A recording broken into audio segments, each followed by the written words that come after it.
의석을 정돈해 주시기 바랍니다.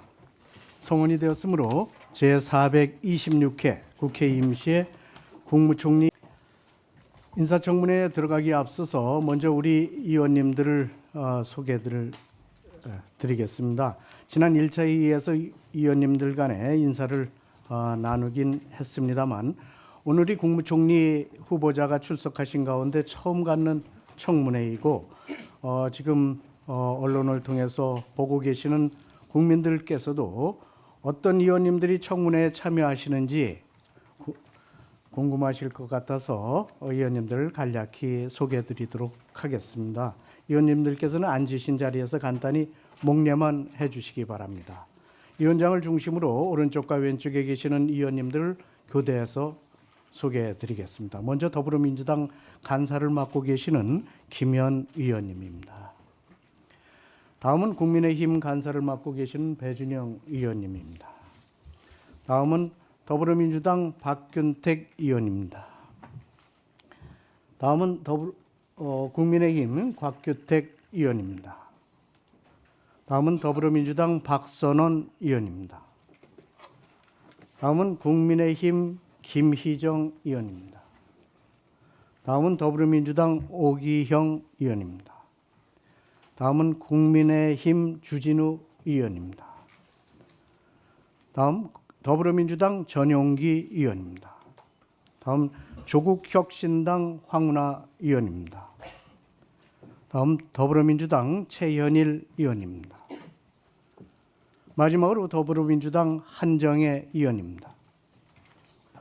저는 국무총리 인사청문 특별위원회 위원장을 맡고 있는 이종배입니다.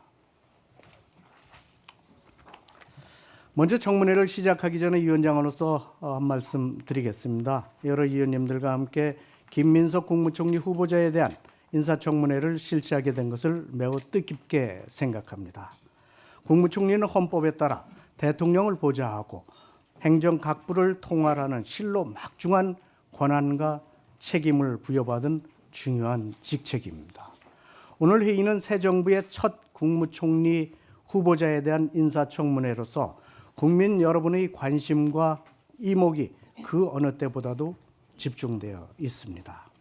더욱이 이번 청문회는 대통령직 인수위원회 과정 없이 임기가 시작된 대통령을 보좌할 국무총리 후보자에 대한 인사청문회로서 향후 국정 운영에 큰 영향을 미치는 중요한 청문회가 될 것입니다. 하지만 청문회를 준비하는 기간 동안 아쉬운 점들이 발생하기도 했습니다.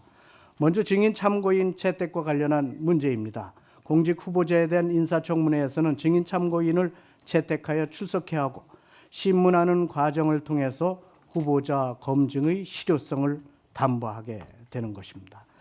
2000년 인사청문회 제도가 도입된 이후 국무총리 후보자에 대한 청문회가 19차례 실시되었지만 이번 청문회와 같이 증인 참고인 채택이 없었던 적은 단 한 번도 없었습니다. 이번 청문회에서는 증인 참고인을 채택하지 못하여 후보자 검증에 미흡함이 있지는 않을지 우려가 됩니다. 또한 자료 제출 요청에 대해서도 아쉬운 점이 있습니다. 1차 회의에서 위원장은 우리 인사청문특별위원회는 안정적인 국정 운영을 위하여 청문 일정을 다소 촉박하게 잡았다는 점을 강조하면서 이러한 점을 고려해서 후보자 및 자료 제출 대상 기관은 청문위원님의 자료 요구에 충실히 임해 주실 것, 내실 있는 청문회를 위하여 적극적으로 개인정보 제공 동의를 해 주실 것, 부득이 위원님들의 자료 요구에 답변을 하지 못할 사정이 있는 경우 위원장에게 직접 소명해 주실 것을 간곡히 부탁을 드렸습니다.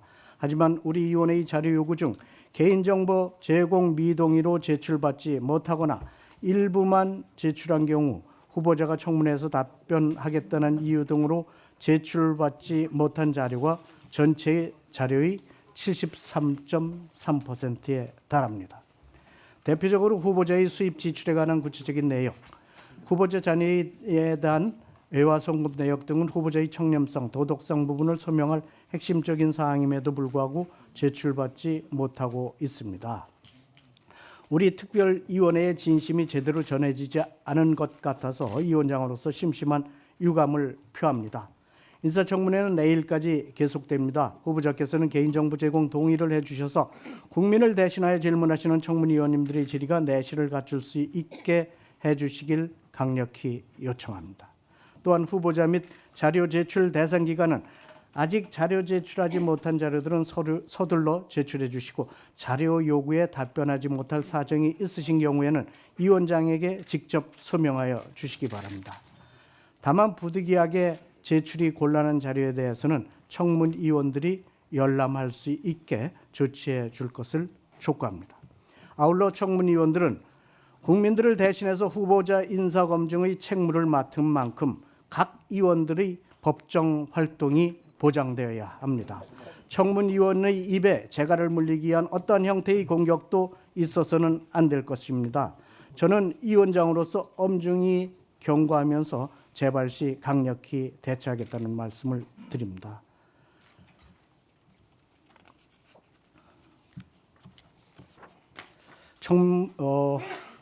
청문회를 준비하는 과정에서 다소 아쉬운 점들이 있었지만 청문회는 지금부터 시작이 됩니다.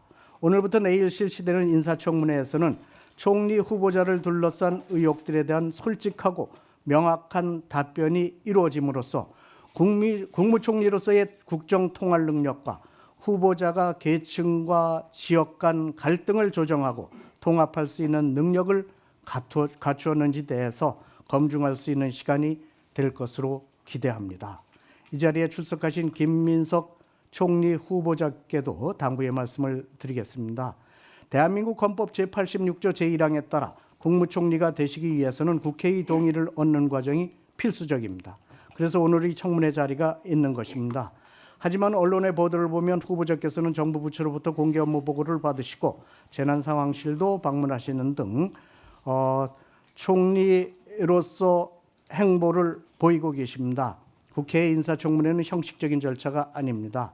위원님들께서 국민을 대신하여 후보자의 국정 운영 능력과 도덕성을 검증하는 자리입니다. 이번 청문회를 실시하는 과정에서 후보자의 입장에서는 다소 불편한 질문이 나올 수도 있겠지만 후보자께서는 제가 말씀드린 당부사항을 고려하셔서 위원님들의 질의에 진지한 자세로 성실하게 답변해 주실 것을 당부드립니다. 그럼 의사일정을 상정하도록 하겠습니다. 의사일정 제1항 국무총리 김민석 임명 동의안 심사를 위한 인사청문회를 상정합니다.